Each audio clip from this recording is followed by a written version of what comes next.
The briefing room fell silent when she walked in. Not the respectful kind of silence that greets a decorated officer, but the uncomfortable quiet that precedes judgment.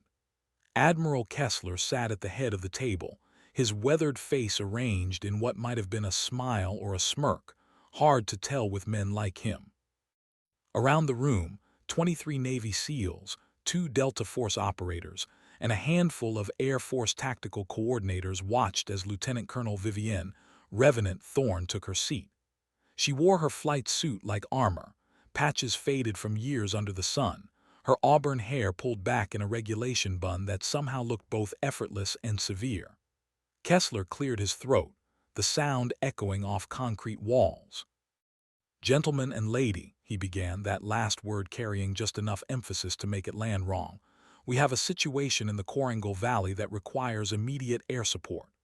Colonel Thorne here will be providing close air support in an A-10 Thunderbolt." Someone coughed. Another man shifted in his seat. Kessler continued, oblivious or indifferent. "Now I know what you're thinking. An A-10. It's old, it's slow, and frankly," he glanced at Vivienne, "I questioned this assignment myself. But Command thinks the Warthog's gun can do what we need." The room remained silent, but Vivienne felt their doubt like humidity against skin. She'd felt it before, countless times in countless rooms just like this one. The doubt that came with being a woman in a machine designed for violence. The doubt that questioned whether she had what it took when the ground started screaming for help and the sky filled with tracers. Kessler opened a folder, his reading glasses perched on his nose. "Colonel Thorne's call sign is Revenant, apparently earned during," he stopped. His eyes scanned the page once, then twice. The color drained from his face so quickly it was almost comical. "Jesus Christ," he whispered. One of the SEALs leaned forward. "Sir?" Kessler looked up at Vivienne, and for the first time since she'd entered the room she saw something other than dismissal in his eyes. She saw recognition. Fear, maybe. Respect, certainly. He closed the folder slowly, carefully, as if it contained something that might bite. "Gentlemen," he said, his voice different now, stripped of condescension, "I need to revise my previous assessment." The SEAL team leader, a man with a face carved from granite and eyes that had seen too much, spoke up. "Admiral, what's in that file?" Kessler didn't answer immediately. He was still looking at Vivienne, studying her as if seeing her for the first time. She met his gaze without flinching, without expression, letting him process whatever he'd read. The silence stretched like a wire pulled taut. Outside, the Nevada sun hammered against the windows of Nellie's Air Force Base, turning the tarmac into a shimmering lake of heat. An F-16 screamed overhead, its engines momentarily drowning out the tension. When it passed, Kessler finally spoke. "Her call sign isn't just a name. It's a designation. Revenant was given to Colonel Thorne after Operation Copper Dagger in 2019. She was flying close air support for a Marine reconnaissance unit that got pinned down by a battalion-sized element near Sangin. The forward air controller was killed in the initial contact. The Marines had no comms with air support. Standard protocol would be to abort the gun run without positive ground coordination." He paused, removing his glasses. "Colonel Thorne didn't abort.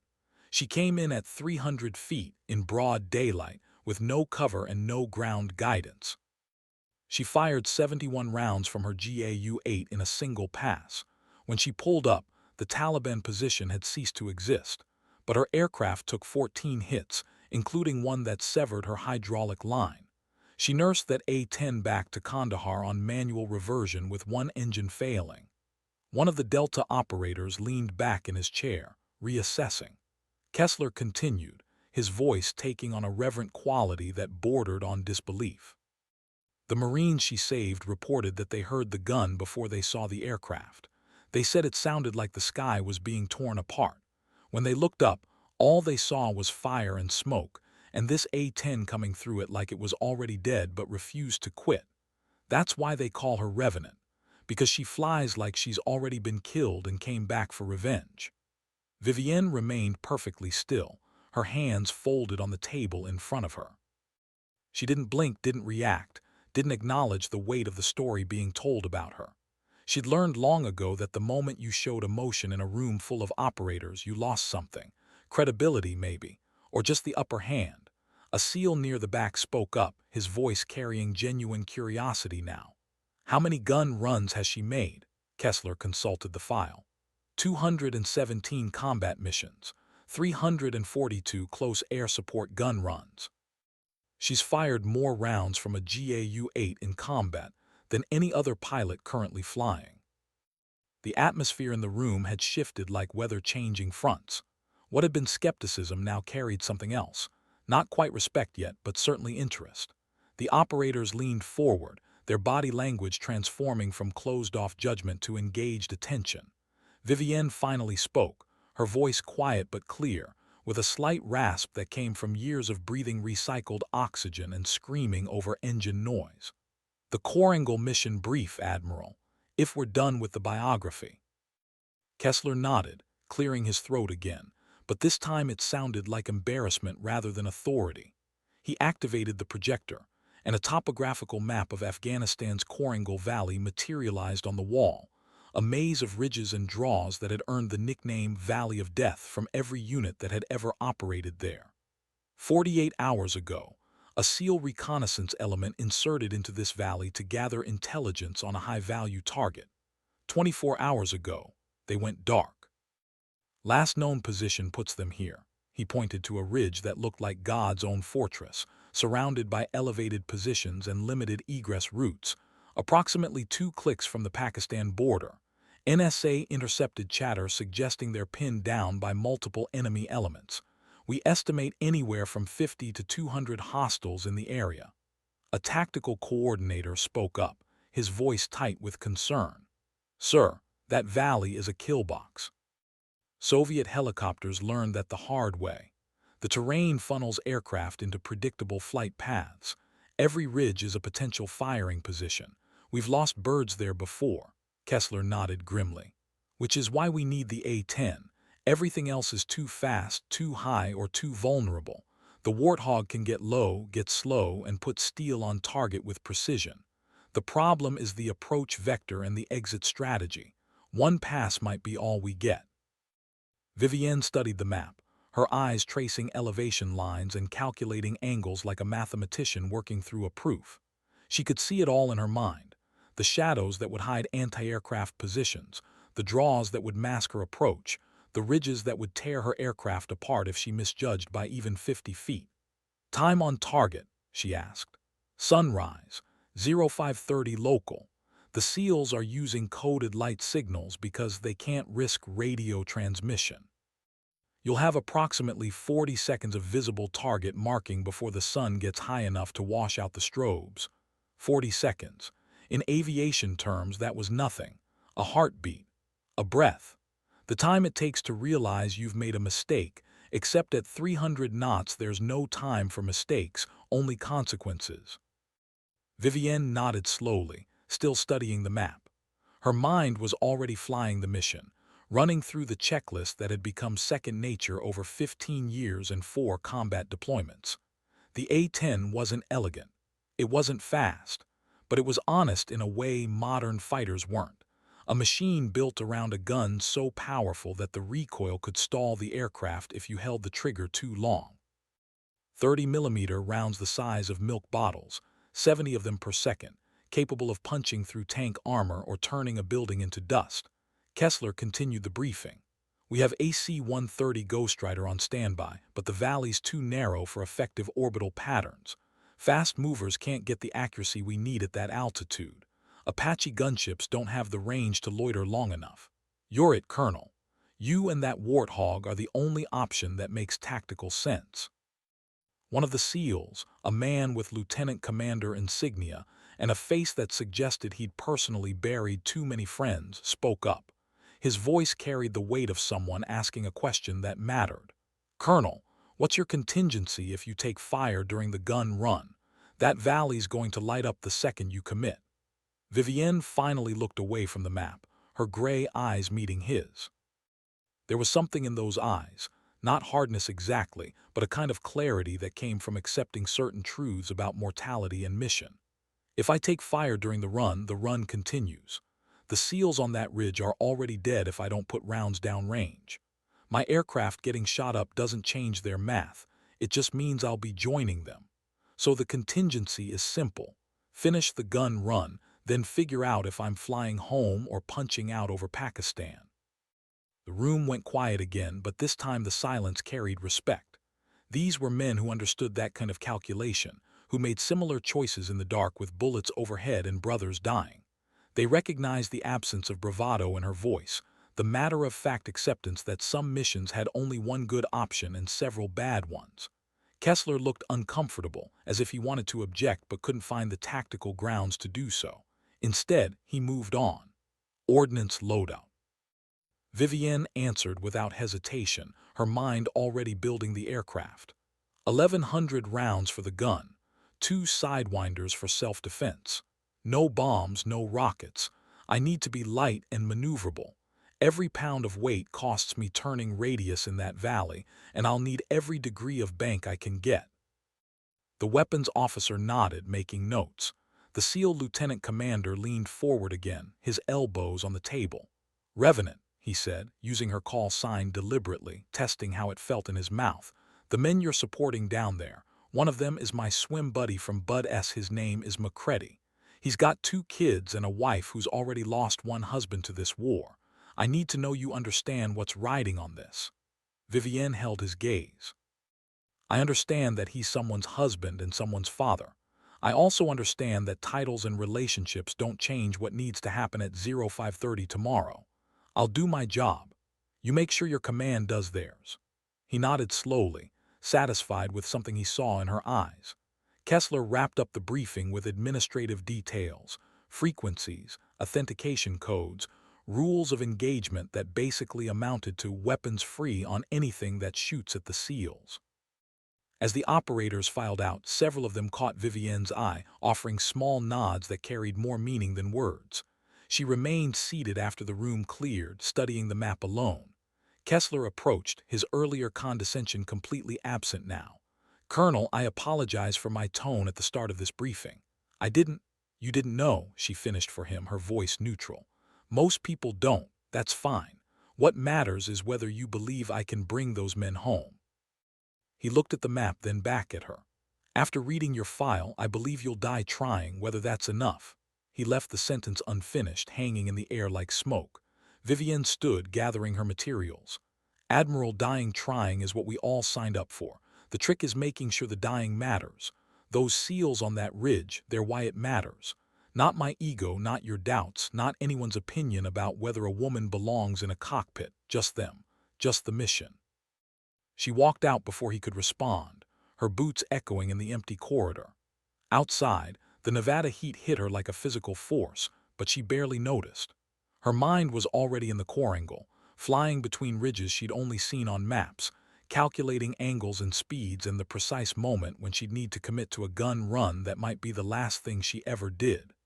An A-10 sat on the tarmac in the distance, its ugly, beautiful silhouette unmistakable against the desert sky. The A-10 Thunderbolt II looked like something designed by a committee that hated beauty and loved function. The twin engines mounted high on the rear fuselage, the straight wings built to carry punishment, the cockpit wrapped in a titanium bathtub designed to keep the pilot alive when everything else was burning. And that gun, the GAU-8 Avenger, 7 barrels that weighed more than a small car, mounted so prominently that the aircraft looked like someone had built a plane around a cannon rather than the other way around. Vivienne walked the pre-flight inspection alone. She preferred it that way, without crew chiefs hovering or maintainers making small talk. Her hands traced familiar paths over the aircraft's skin, checking panel fasteners, hydraulic lines, the condition of the rotary cannon barrels. She found what she always found, an aircraft that had seen better days but refused to quit. Scratches on the titanium, patches where shrapnel had been repaired, the general wear that came from being flown hard in bad places. She climbed into the cockpit and began the startup sequence, her hands moving through switches and controls with the unconscious precision of a pianist playing a familiar concerto. The engines spooled up with their characteristic high-pitched whine, a sound unlike any other military aircraft, vulnerable and aggressive at the same time. As the systems came online, Vivienne pulled out a photograph from her survival vest pocket. The photo was creased and faded, showing a different version of herself, younger, smiling, standing next to another pilot in front of an A-10. The other pilot was a woman with dark skin and bright eyes, her arms slung around Vivienne's shoulders in easy camaraderie. Captain Elena Rodriguez, call sign Hammer, killed in action over Helmand Province 6 years ago when her aircraft took a lucky shot from a Strela missile.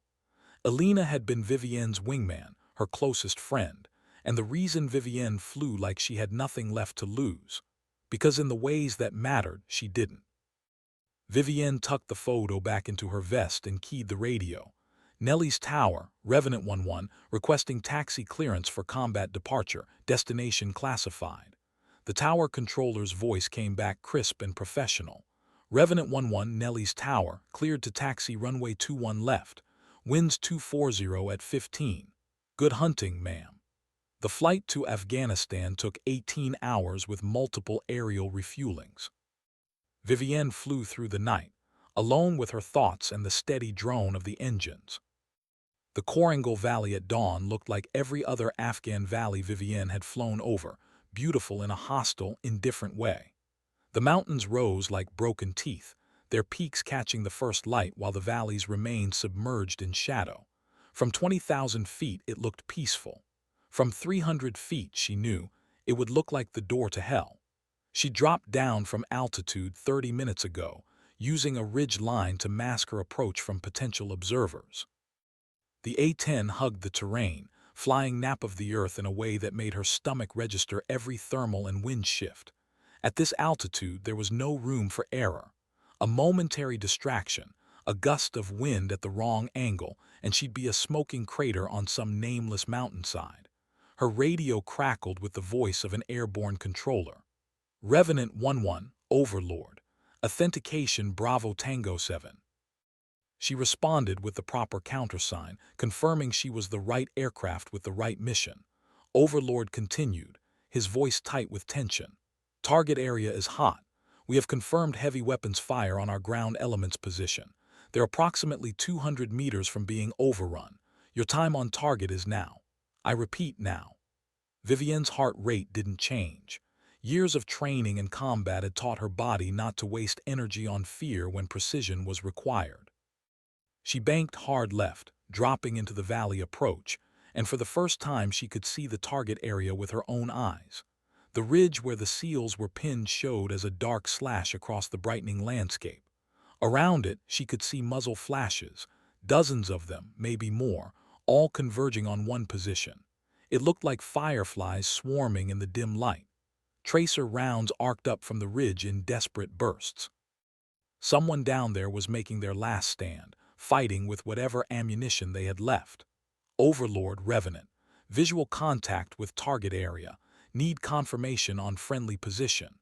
Revenant. Friendlies are at grid November Bravo 4178. They're marking position with infrared strobes. Enemy forces are danger close on all sides. We need immediate fire on the northern and eastern approaches. Vivienne switched her targeting display to infrared, and there they were, 4 small strobes blinking in a tight cluster on the ridge. Around them, visible as heat signatures against the cooling ground, dozens of figures were advancing. She lined up her approach vector, diving toward the valley floor to set up the gun run. The targeting pipper on her heads-up display danced over the landscape as she calculated lead, elevation, and the 1,000 other variables that determined where 30mm rounds would impact. 300 knots, 200 feet. The ridges on either side of her seemed close enough to touch, their rocks and stunted trees blurring past in her peripheral vision. This was the moment when most pilots would break off, when survival instinct would scream that the risk was too high, the target too close to friendlies, the exit vector too uncertain. Vivienne had learned to ignore that voice years ago, back when Elena had been dying on the radio, and Vivienne had flown through a wall of anti-aircraft fire to cover her ejection. The voice that screamed, pull up, break off, survive, was a luxury she couldn't afford when people were counting on her. The enemy positions filled her targeting reticle. She could see them clearly now, fighters in tactical positions, some with heavy machine guns, others with RPGs. They were good, tactically sound, using cover effectively. It wouldn't matter. She pressed the trigger. The GAU-8 Avenger doesn't roar when it fires. It makes a sound like the universe tearing, a deep buzzing brrrt that seems to come from everywhere and nowhere. The aircraft shuddered as the gun's recoil fought against her forward momentum, bleeding off 20 knots of airspeed in 2 seconds. 70 rounds per second, each one capable of punching through concrete. The northern approach to the SEAL position erupted in a wall of dust and fire and fragmenting rock. She held the trigger for exactly 2 seconds, 140 rounds, and then released, pulling hard on the stick to clear the ridge ahead.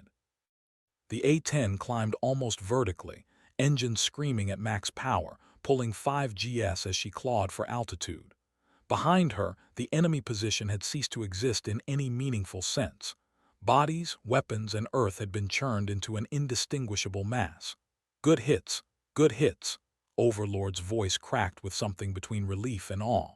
Revenant, you just killed at least 30 enemy combatants. The friendlies are requesting immediate re-attack on the eastern approach. Multiple technical vehicles with heavy weapons.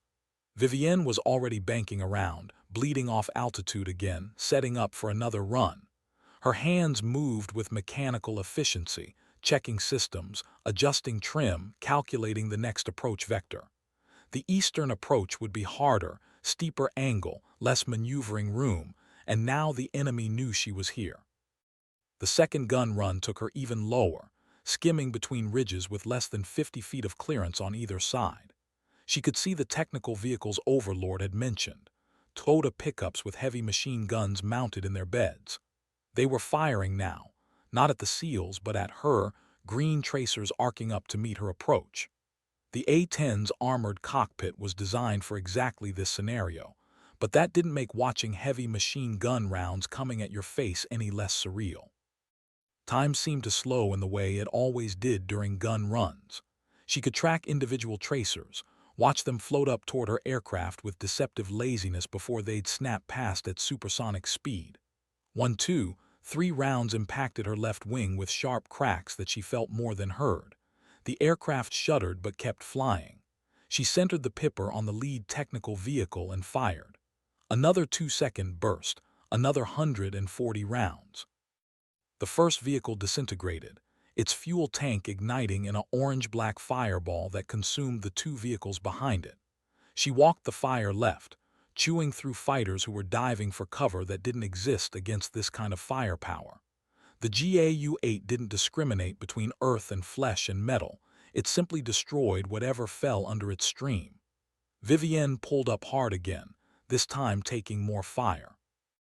She felt impacts along her fuselage, heard the distinctive ping crack of rounds hitting titanium. A warning light illuminated, hydraulic pressure dropping in System 1. Not critical yet, but getting there. Revenant, Overlord, outstanding work. The pressure on our friendlies has significantly decreased. They're reporting enemy forces are breaking contact and withdrawing. You're cleared for one more pass if you have the fuel and ordnance. Vivienne checked her gauges. She had enough fuel for perhaps 10 more minutes of station time, and the gun still had over 800 rounds. More importantly, she could see movement on the ridge. The SEALs were being extracted by a helicopter that had appeared seemingly from nowhere, a stealth Blackhawk flying dangerously fast and low.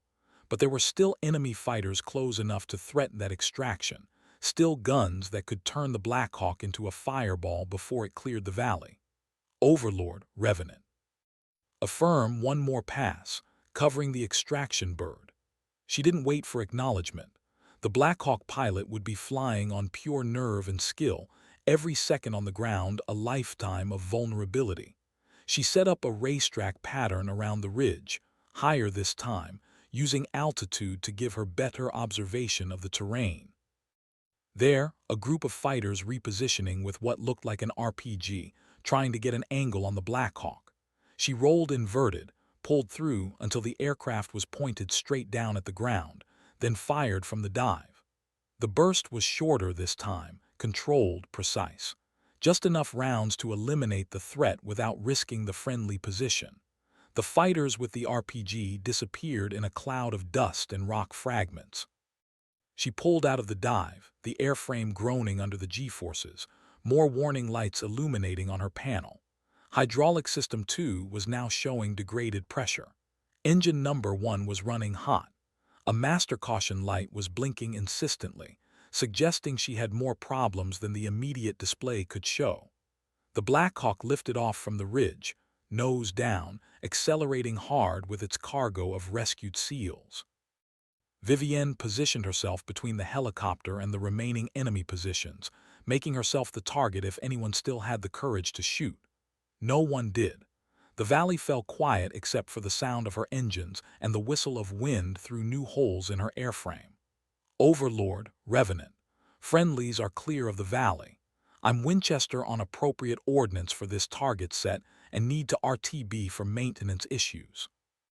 Winchester, military speak for out of ammunition, though technically she still had rounds. But her aircraft was telling her in a dozen different ways that it was time to go home, that she'd pushed her luck far enough for one morning.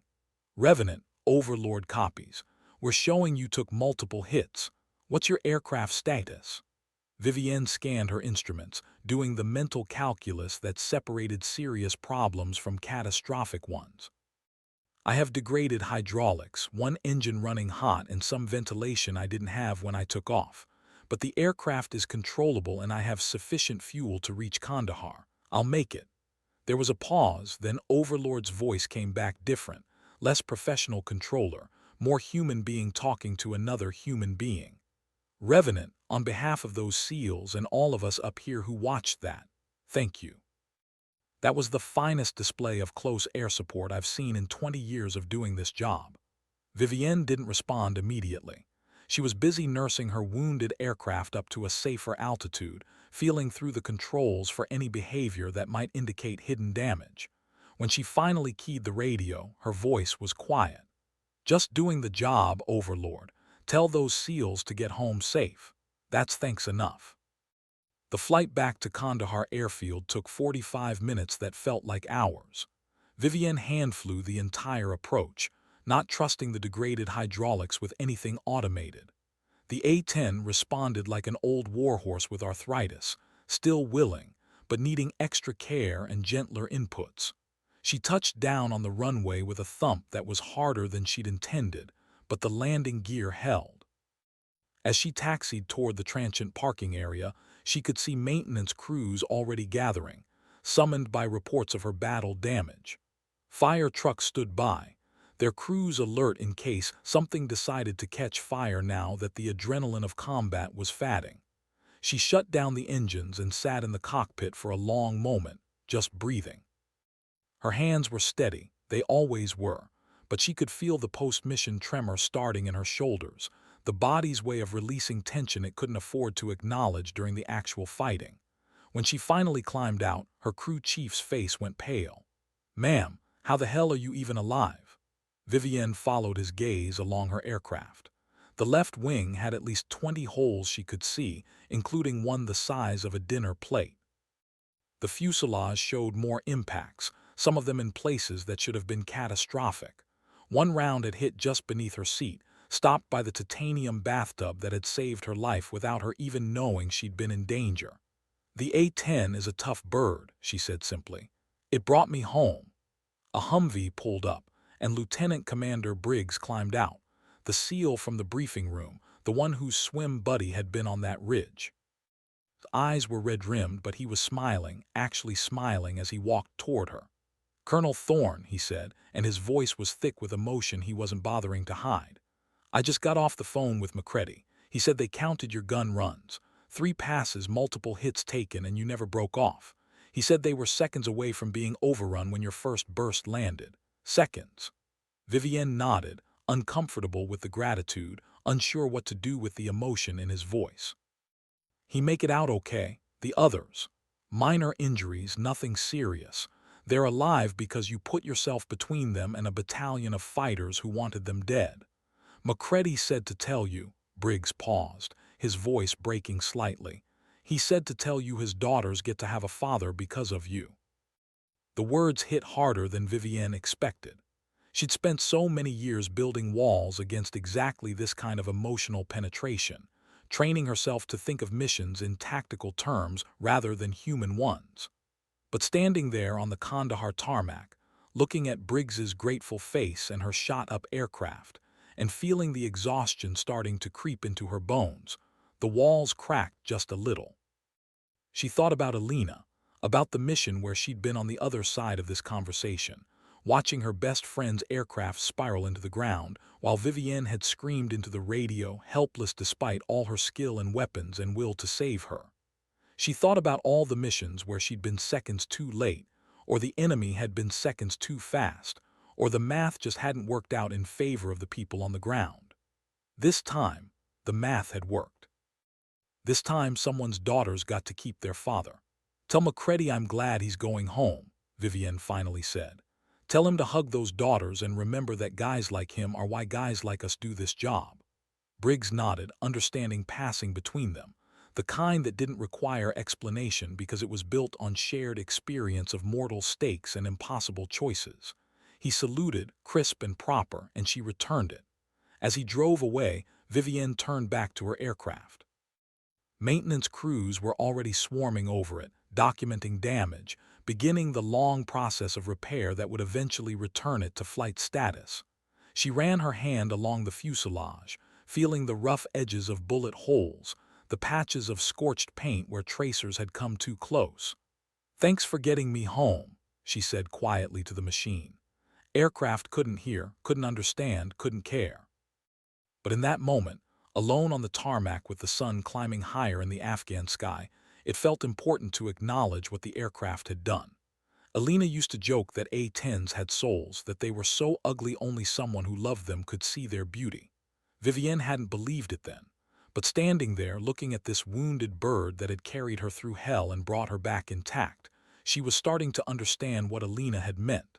The warthog wasn't pretty. It wasn't fast. It wasn't modern or sleek or designed to impress anyone, but it was honest in its purpose, unwavering in its function, and absolutely relentless when protecting people who needed protection. Kind of like Vivienne herself, she supposed. News traveled fast in military circles, faster when the story involved dramatic rescues and improbable survival. By the time Vivienne made it to the transient quarters for a shower and sleep, her phone had 17 missed calls and twice as many text messages.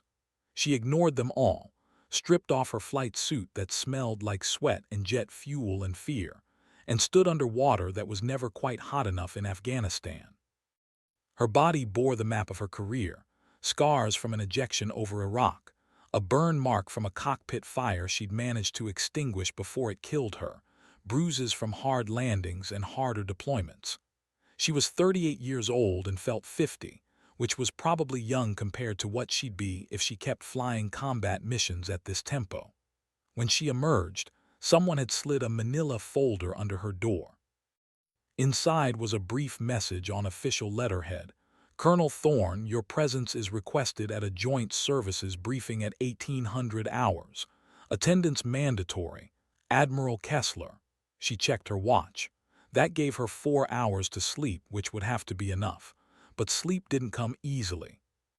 Every time she closed her eyes, she was back in the valley, watching tracers arc toward her aircraft, feeling the shudder of impacts and the weird calculus of whether the next round would be the one that found something critical. She thought about Macready's daughters, wondered what they looked like, whether they knew how close they'd come to losing their father to a war most Americans had stopped paying attention to years ago. Around 1730 hours, she gave up on sleep, dressed in a fresh flight suit, and made her way to the briefing facility. The room was packed when she arrived, not just the SEAL team from the original briefing, but what looked like half the command staff from Combined Joint Special Operations Task Force. Officers from every service branch, contractors with vague job descriptions, intelligence analysts, even a 2-star general she recognized from news coverage of the Afghan drawdown.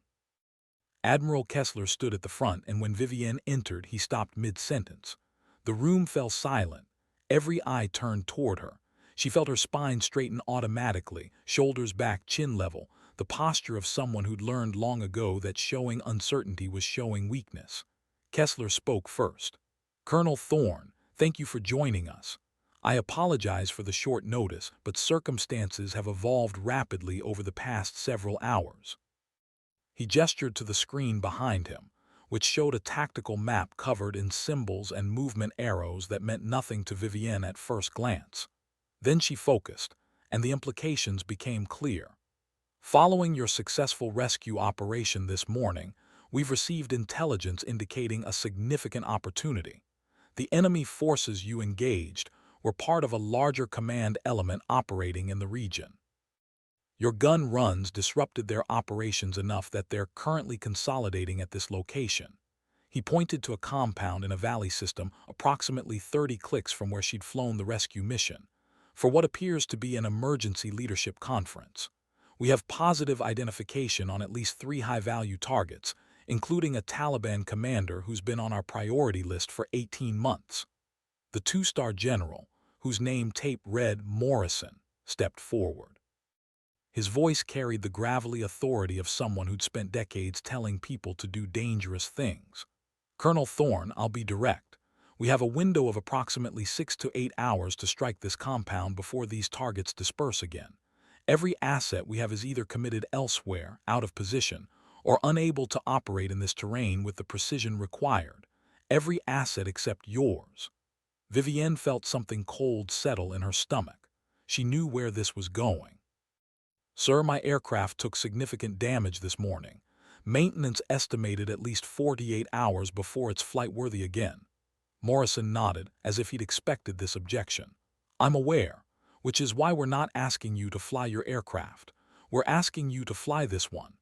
He clicked a remote, and the screen changed to show an A-10 sitting on the ramp, looking pristine and deadly under the Afghan sun. "This aircraft was ferried in 3 days ago as a replacement for one we lost to maintenance issues. It's fully mission-capable, loaded with a complete combat package, and ready to fly. The only thing it lacks is a pilot qualified and experienced enough to put weapons on this target set without leveling half the valley." He paused, his eyes locked on hers. "We need you airborne in 2 hours." The room remained silent, everyone watching to see how she'd respond. Vivienne studied the map, her mind already running calculations. Flight time to target, probable defenses, egress routes, all the tactical considerations that separated successful missions from disasters. Finally, she looked up at Morrison. "Sir, I flew one combat mission this morning that should have killed me. My aircraft took hits that would have downed anything less durable than an A-10. You're asking me to turn around and do it again, in terrain that's now alerted to air threats, against targets that probably have every anti-aircraft weapon in the province pointed at the sky." Morrison didn't flinch. "I'm aware of what I'm asking. If you're going to tell me no, I'll accept that decision. You've already done more than anyone had a right to expect.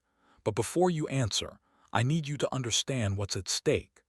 The commander we've identified in that compound is directly responsible for 17 coalition deaths in the past 6 months, including a school bombing that killed 32 children. His deputy planned the ambush that nearly killed McCready and his team.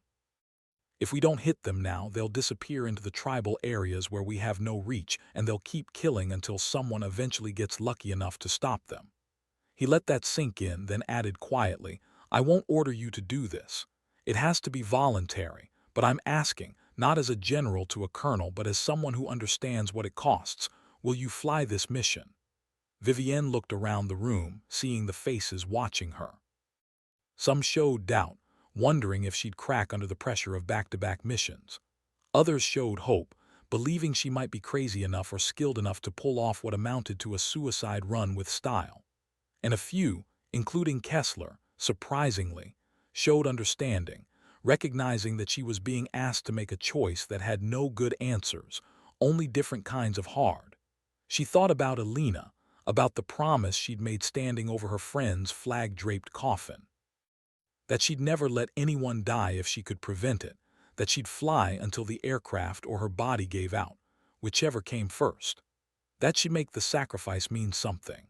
She thought about Macready's daughters, about the 32 children who'd been killed in that school bombing, about all the people whose names she'd never know who were counting on operators and pilots and grunts to stand between them and chaos. I'll need a full mission briefing, current intelligence on air defenses, and weather forecasts for the target area, she said. Her voice was steady, professional, betraying none of the fear that was currently trying to claw its way up her throat. And I'll need a promise. Morrison raised an eyebrow. What kind of promise? If this goes wrong, if I don't make it back, I need you to personally notify my family. Not a casualty assistance officer, not a chaplain, you. And I need you to tell them the truth, that I volunteered for this, that it mattered, and that I wasn't wasted on something pointless. The general held her gaze for a long moment, then nodded slowly. You have my word, Colonel. Though I'm planning on you coming back to hear me explain why that won't be necessary. The briefing that followed was dense with information. Satellite imagery of the compound showing multiple buildings and defensive positions, intelligence on probable weapon systems, estimated enemy strength, likely response patterns.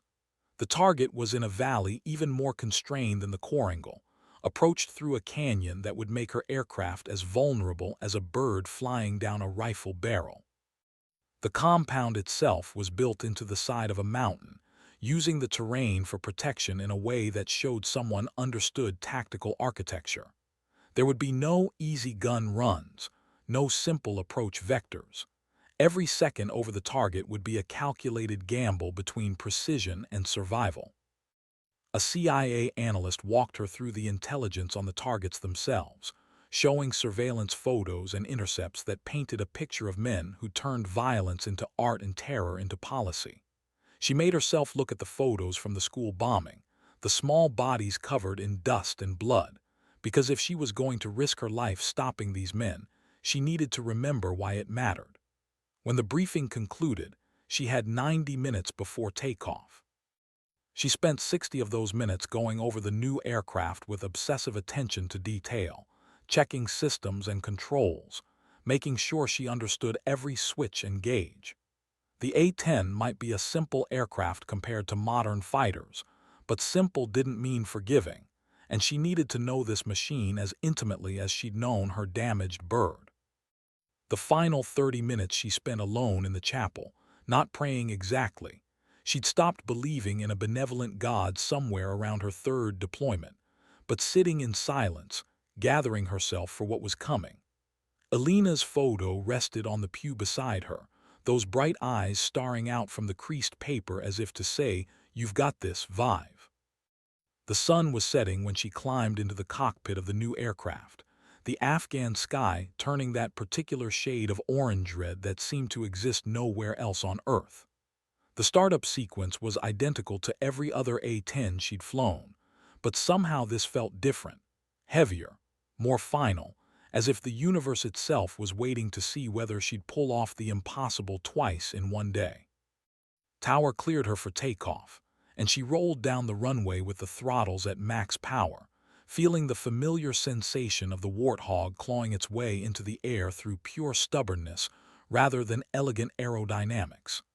At rotation speed, she pulled back on the stick and the concrete fell away beneath her, replaced by air and possibility and the weight of what she was about to do. The flight to the target area took 45 minutes, most of it spent low and fast through mountain passes that made her earlier mission look like a training exercise.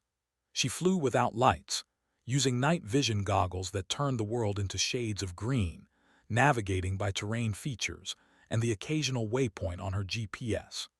The moon was 3/4 full, providing just enough ambient light to make terrain avoidance possible without giving away her position to anyone looking skyward.